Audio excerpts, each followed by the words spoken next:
Hello, everyone. Hope y'all are doing good. My name's Jeanette Barry, and then I see Lindsay is also on camera too. Hello, Lindsay. Hello, So we want everybody. we want to welcome you to our week one seminar for goal setting for the Wellness Challenge. So we're really excited today, tying in with our week one theme for our weekly challenge of looking at personal development with the Personal Health Inventory or PHI, and then goal setting. So this ties in really perfectly.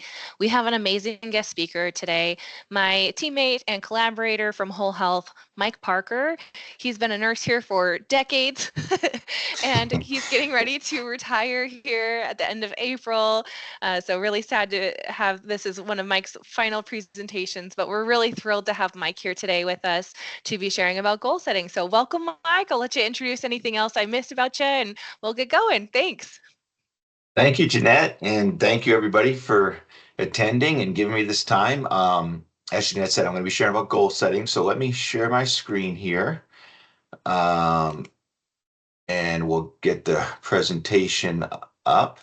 Um, I won't be able to see the chat as well, so feel free if you have questions to come off mic. We'll have time at the end that you can also ask questions.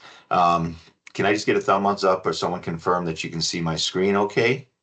Are we good? Yep. We see it. Yes. Okay. All right. So yeah, as Jeanette said, we're going to talk about goal setting.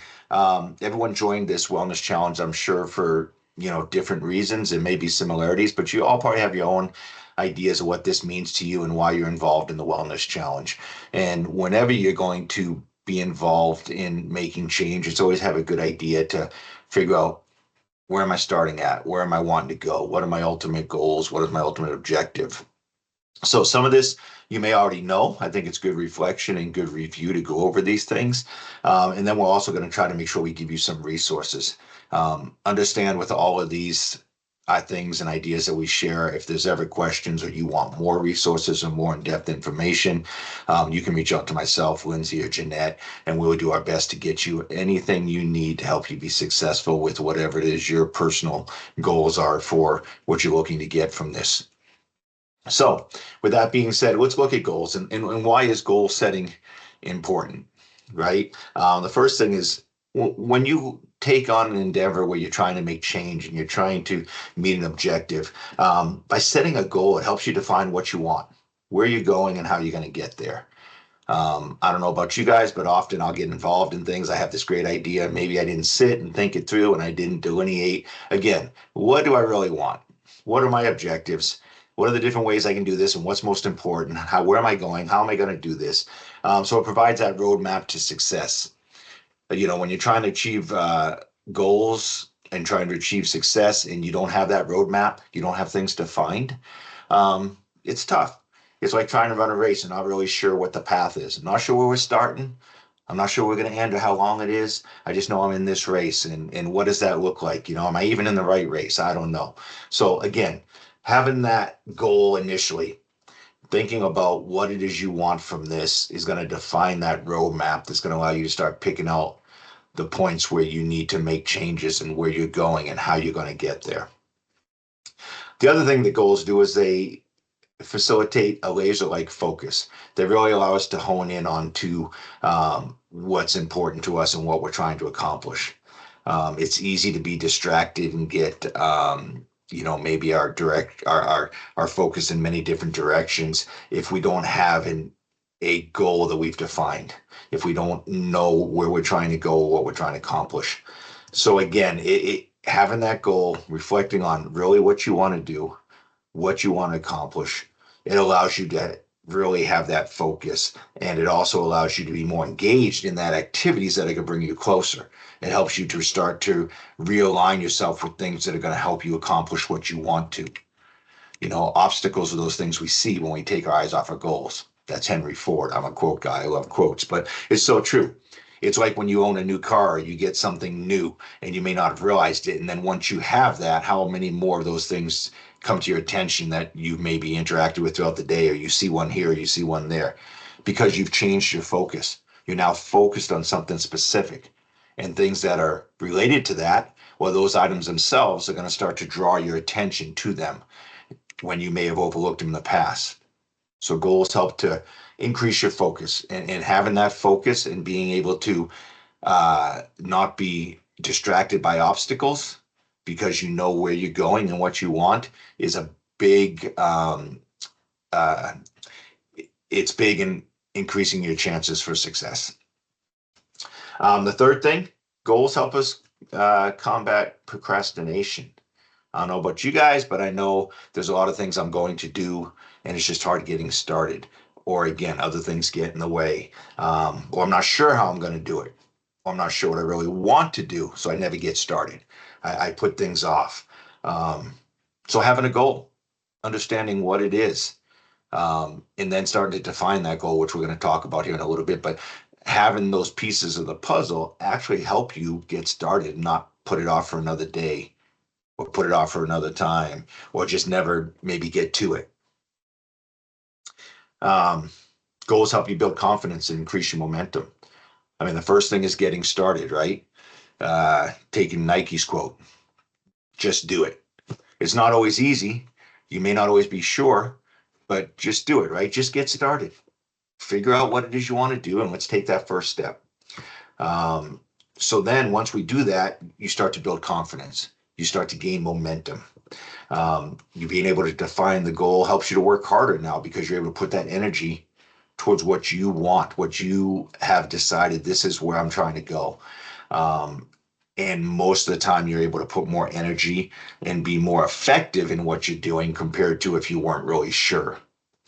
As you take those small steps, as you put more energy into your goals and you start to see small changes in behavior, small accomplishments, those little wins along the way, um, again, it increases your momentum. You start to want to do it more. You start to want to get more. You're feeling like you're getting closer. Your drive becomes enhanced. Your focus becomes more focused, and you start to really make these bigger changes, and it just kind of perpetuates. And it all starts, like we said, with the goal and just kind of getting started. And then they foster resilience. Once you have a goal and you've made a few steps towards it, and you've had some small wins, maybe if those obstacles do start to pop up or you have a few barriers or maybe there's some of that negativity, sometimes when we go to make behavior change and we start changing our environments and what we do, we may run into some negativity from others, or we may run into obstacles that we weren't thinking. And if you've been able to have success before, even these little small changes, it improves your resiliency. You say, no, I've got this. I can do this. There's a setback. That's great. It's a setback, but I'm not where I was when I started. I'm so much further ahead. I can do this, and I'm going to keep pushing forward because I have a goal, I have a plan, and I know where I'm going. Um, so they can be powerful motivators to have these goals. Goals also, they can evolve as you do. So when you set a goal, be thinking about that, right? We're all in different seasons in life, and we're all looking to get different things out of this wellness challenge. And as we all change and as we evolve and as we start to make these changes and we start to see success, maybe your goals are going to change a little bit. And that's what's great by having a goal, because you're able to go back and reflect and make those changes, which keeps you on track, which allows you to continue your success. And then by having the goals, you can track and you can look and see how these changes are working for you and what are the benefits from it. And maybe is there adjustments I need to make? Okay, well, let me reflect on that. I can make those adjustments. Um, and it leads you into deeper reflection, as I said, into what am I doing? Where am I going? How's this working out for me? What do I feel about these changes in my life? Maybe I adopt new routines along the way that prove to be very beneficial for me that I wouldn't have if I didn't kind of take this approach to having a goal and looking at it and taking these steps. Um, and then lastly, the goals allow you to define what's important. And that's really what Whole Health's about. That's what this wellness challenge is about. We want you living happier, fuller, healthier lives. We want you to really be able to look at what's important in your life. Um, so how does your goal align with your personal values or your family's values and missions? Are you hitting that foundation of what you want to accomplish and making sure that it's tied into what's meaningful and what's important to you? We all have a limited amount of time. And we all have to look at how we're spending that time. I can tell you that psychologists have found that people that repeatedly have a strong sense of purpose and are tied into that sense of purpose and what they want to accomplish and what their mission is, they tend to be people that have more resilience. They have a stronger sense of well-being. They have better cognitive functioning, and they have longer lifespans than those that don't have a defined sense of purposes or aren't tied into things that are meaningful to them. So I would just encourage you, as you think about what your goals are out of this and what you're looking to get from this personally. Hopefully, it's tied into things that are meaningful to you. The why, right? A lot of people, when we look at doing things, if you can identify what the why is and you can connect to that why, and that why will be different for all of us, it really increases your chances of success. And again, if it can tie into what's meaningful for you and your family, both personally and professionally, you have a much greater chance of success. In that same study, when I was looking, they show that people that can spend 20% of their time being connected and focused on what really matters to them uh, reduces their risk of burnout and increases their chance of happiness. So, again, as you sit and start to define goals and look at this, I would ask you to really think about how they tie into what's important to you and what you're trying to get out of this. Um, So how many people really set goals and in achieving goals? Again, how common is that? How does it help success? I can tell you 84% of people don't set any goals. So those that don't set goals, a goal without a plan is really a wish, right? Intentions and goals are different. I may intend to do something, which is kind of like a wish or a want or how I want things to be. But a goal is more specific. It's focused on the outcome. A goal talks about what am I looking to accomplish? What do I want to get? Intention is, oh, that might be nice, or this would be good. So there's a difference. So a goal without a plan is really just a wish or an intention. And if we don't have a plan and it's not written down, the success of accomplishing that goes down dramatically. So when you put something in a plan, when you set a goal and you have a plan, the next step is to write it down. And we'll talk about that in a minute. But that makes it tangible and it makes it, I don't know, more serious, if you will. But what we find is people have higher success of achieving what they are looking to achieve when they have a goal that defines a plan and it's written down, something you can look at. It becomes tangible. Like I said, look at it every night, look at it every morning, increase that focus on what are you trying to accomplish. And as you do that, you're going to see more and more things start to fall into place or come into your awareness surrounded around what your outcome, what your goal is. And it's going to give you choices and allow you to take opportunities to start bringing you closer to that thing you want. Like I said, simply writing down your goals make you significantly more likely to achieve them. So let's be part of those 13% of people that do set goals. Okay, now out of 13% of people that set goals, they don't always achieve them either. So you have to ask again, why are we not achieving them? About 3% of people that set goals are actually the ones that achieve them. And what I would say to that is probably because, again, there's a couple different steps. Having a goal is the first step. But just because you have a goal, then we need to talk about what does that goal look like? So we talk about SMART goals, or when we're setting goals, um, there should be a process to it. It's crucial that you make your goal as specific as possible. What are you going to do? When are you doing this? The wheres and the whys. How often are you doing it? You know, as much detail as you can put into this, as specific as it can be, gives you a greater chance of being successful. And you may not know that off the top of your head or when you first start. I think the first thing is have that goal and develop the plan. But as you go along, try to make it as specific as possible. You know, I'm going to walk for a mile at night. Well, that's a good goal if you don't walk a lot. But maybe we say I'm going to walk Monday, Wednesday, and Friday after work between 5:30 and 6 o'clock. You know, just start putting out the specifics.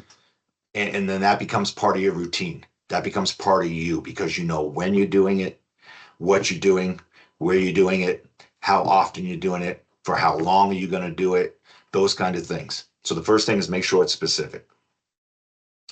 The second thing is it measurable. If you have a goal that you can't measure or quantify in some way, you can't look back and reflect and say, am I meeting my objectives? I said I was going to do such and such. So is it measurable? If you just have a goal that's very generic, I'm going to get healthy this year. Well, that's great, but how are we going to do that? And how are you going to be able to define healthy compared to how you are now? How do we measure that? So, like I said, I'm going to walk a mile. So the mile is my marker right now. Then how often? Okay, 3 times a week. That's measurable. I can look back and say, did I do it 3 times this week? For how long? 30 minutes at a time. So make it measurable. Is there ways that you can measure your success from your goal? And that also allows you not only to track it, but then make necessary adjustments if you find that it's not working, or as you evolve and as you get better and you start reaching these milestones, you can adjust it to improve maybe more time or more frequency or whatever it is to either get you closer to your goal quicker, or you may have changed your goal because you started to meet it so quick, you're going to go a little further and add something to that, whatever it may be. Secondly, make it attainable.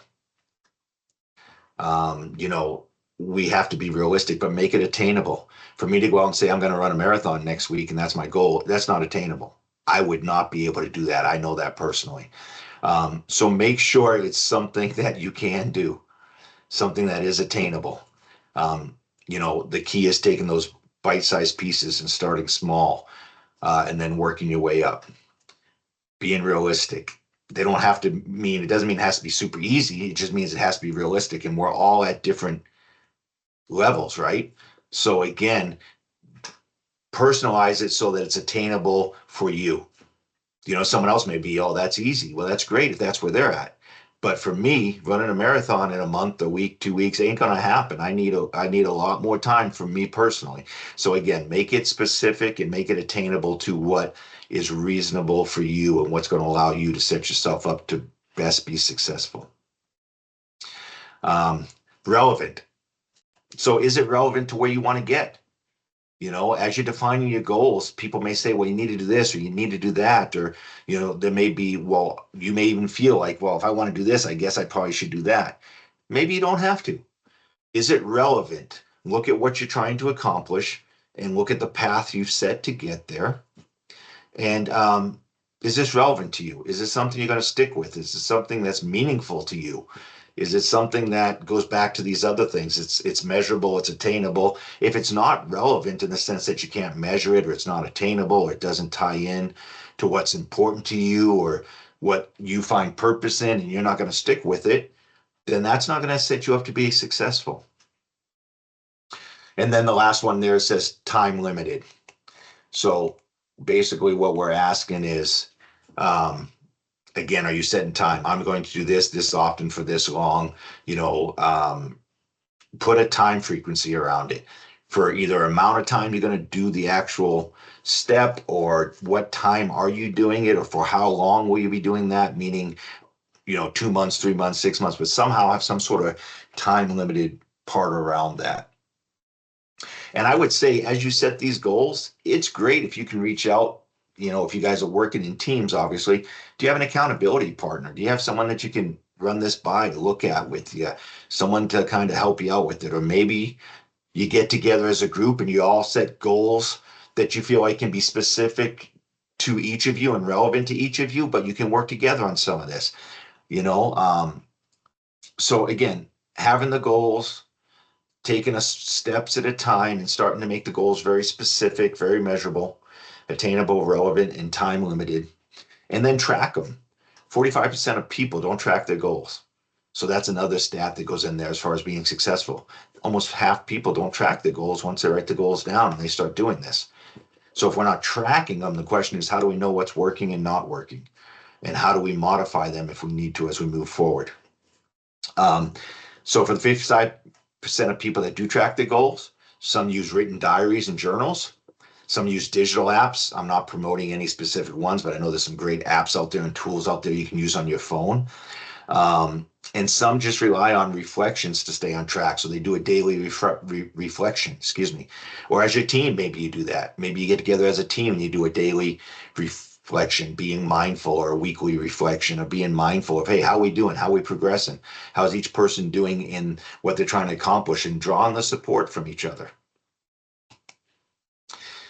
So how do you even start to define what your goal is? In whole health, we have a few tools I just want to point out to you guys. First of all, we have the personal health inventory.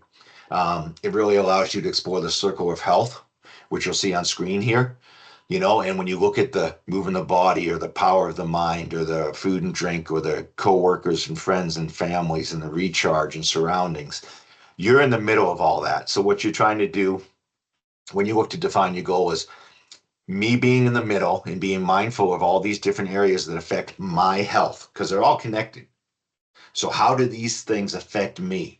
And in the area that I specifically want to focus on, is there areas that I need to maybe try to create some new goals and new behaviors and new routines that are going to benefit me overall to improve my wellness?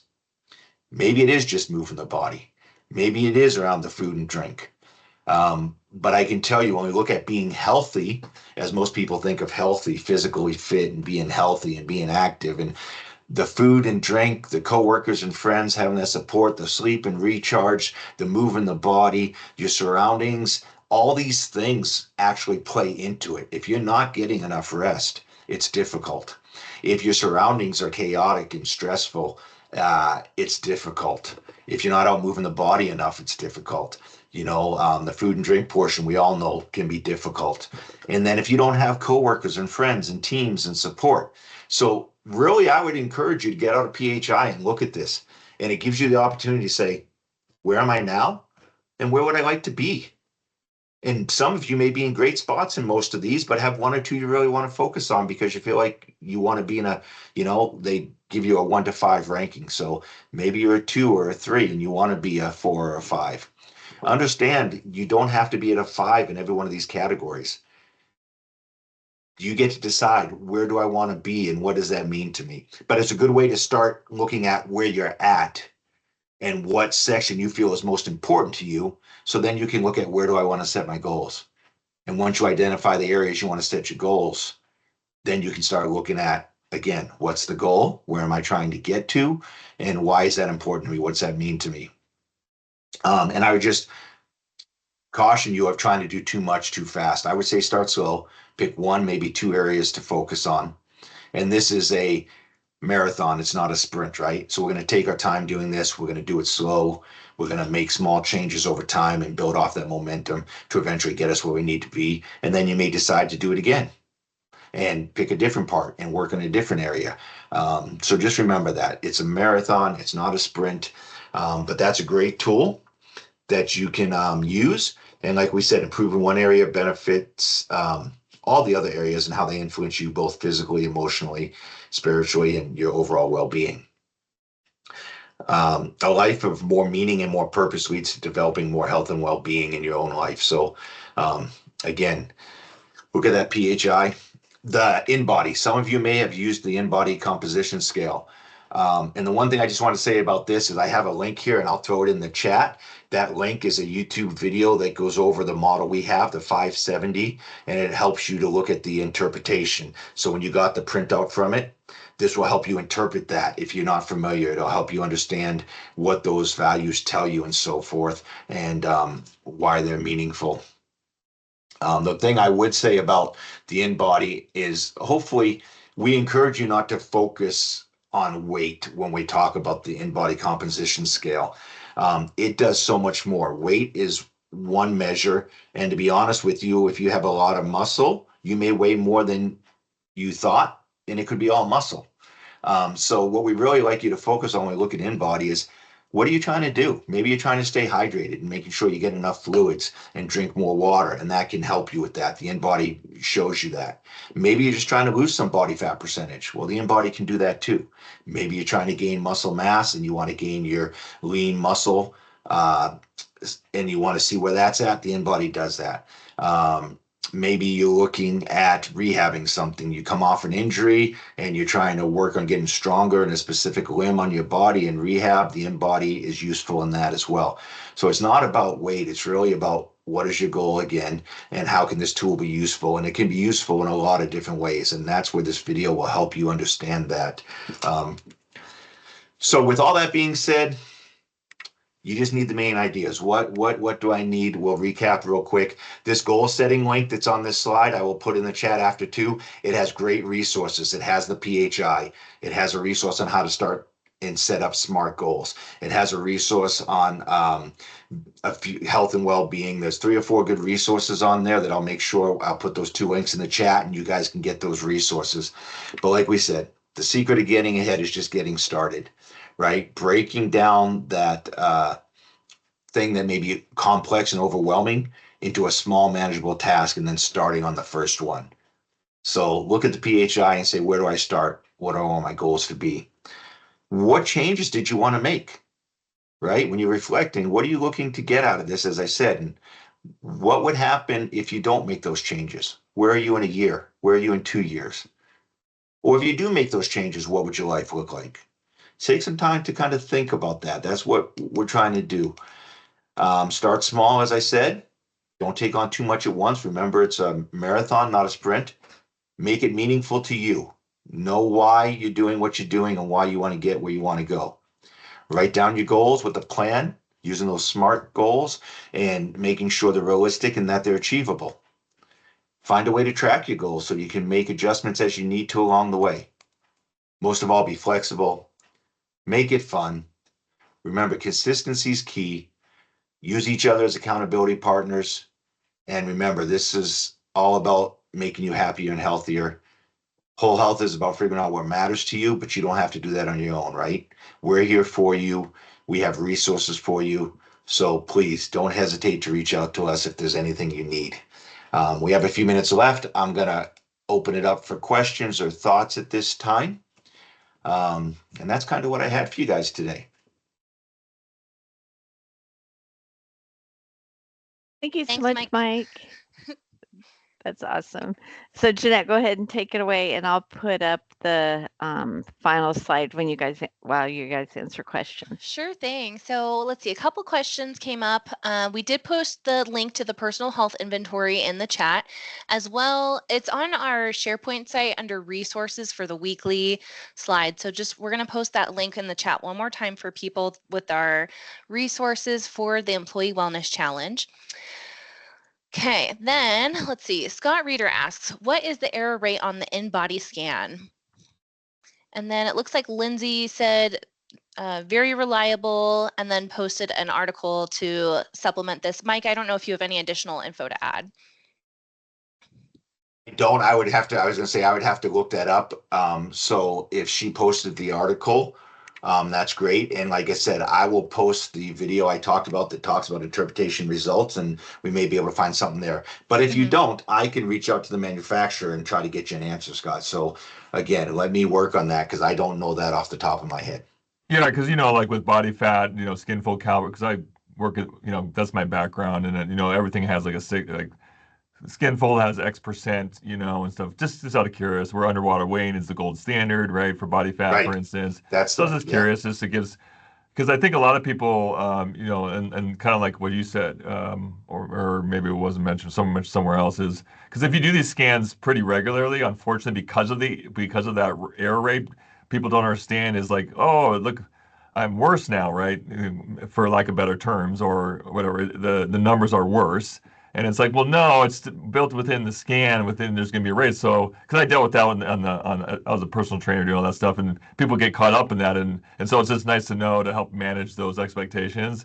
And obviously, like you said, the whole point of this is the bigger picture, long term type stuff. But there's people that just get caught up on that and are really wanting to get better, and then they want to see those. Unfortunately, with stuff like this, usually the incremental, when you record it very regularly, you're going to see those variations, which can create some frustration. And just in working with individuals and kind of in the industry, it kind of sets people off in the wrong direction. And like I said, the whole point is not that, but so it's just nice to be people be aware of that. So that's all. Yeah, no, thanks, Scott. You're right. There is some variation in these different methods, and like you said, I will find out from the company. I'll try to get something on the error rate. And to your point, I agree. The one thing I caution is don't do this too often. You need to space out time for changes to happen, and don't get fixated, as you said, on numbers so much. Let's look at and Lindsay can help you. I can help you, and hopefully this video helps. But let's look at some of the things that are on there to guide your success versus, I mean, people may end up in ruts now and then, and things don't happen overnight. Like I said, it's a marathon, but let me find that out for you, Scott, and that'll be helpful to put that into this algorithm, if you will, when you're starting to interpret this and try to look at how quickly you're making changes or how changes are really affecting you. Mm-hmm. And I see Don has a question in there. How do you set goals when you have age getting in your way and things? Well, Don, you're right. It can be challenging. Everyone's in a different situation. I think what we have, that's where the realistic and the achievable, and we need to look at each individual situation and say, within the realm of where you're at, whatever factors you have that are affecting you, what can we do? Let's make it realistic. And then we say, what's most important? What's a goal? And we just have to break that down. And we can help you as part of the team, the whole health team, but everyone's situation is different. So we need to look at what's realistic for you. What is your situation? What obstacles or barriers are maybe in your way? And then work within those means to figure out, because I think everybody can set goals. We just have to, again, make sure they're within the parameters of what you're able to do depending on each individual situation. And we can look at a way to try to take that next step towards being healthier and happier and reaching success. Mm-hmm. Any goal apps you recommend to help with tracking? I There's a couple, but Jeanette may know, or we may have members of the team that have better. I know My Fitness Pal is one that people have talked about and I had used Mm-hmm. before. There's some walking apps that track your steps and times, but I know a lot of people have Fitbits now. So I don't know that I'd recommend any specific, but if you're just looking for a couple names, we could probably get some for you and share some different names that people use, or just talk within your teams. I'm sure the group here has different ideas and thoughts on different apps they may have found helpful. Yeah, I would add on that the Live Whole Health app is a great check-in, and it does provide some notifications towards your weekly goals as well. We've heard feedback from people that they've recently changed it with the login. Now you need an ID.me or a DS login account. So it may take you a couple minutes to get that set up. I would advise the ID.me was pretty easy. It took me about 7 minutes to get mine set up, but I had my computer and a phone.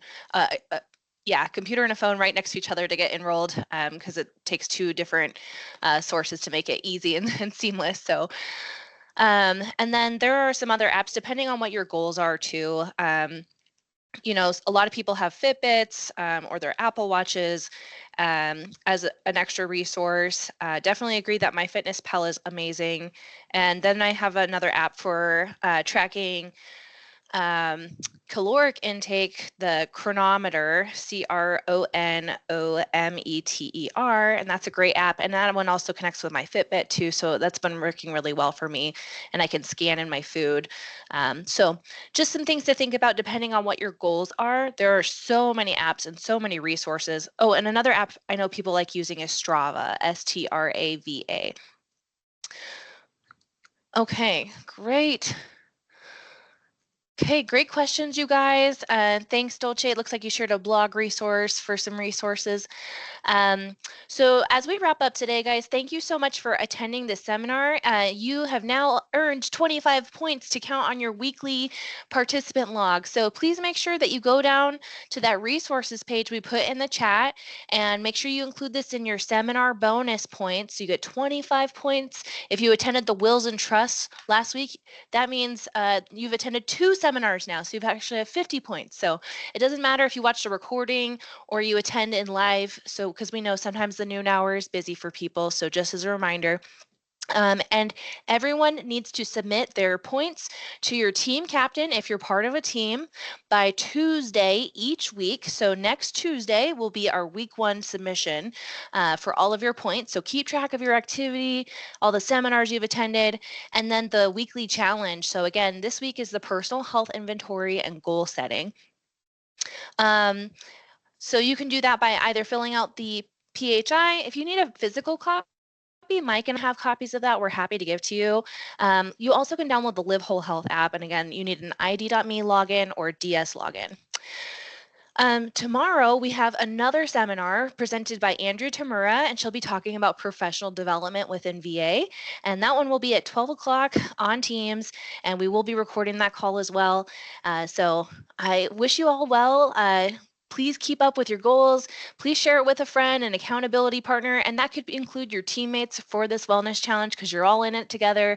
The next 8 weeks are going to be fun, guys. So just make it worth your while.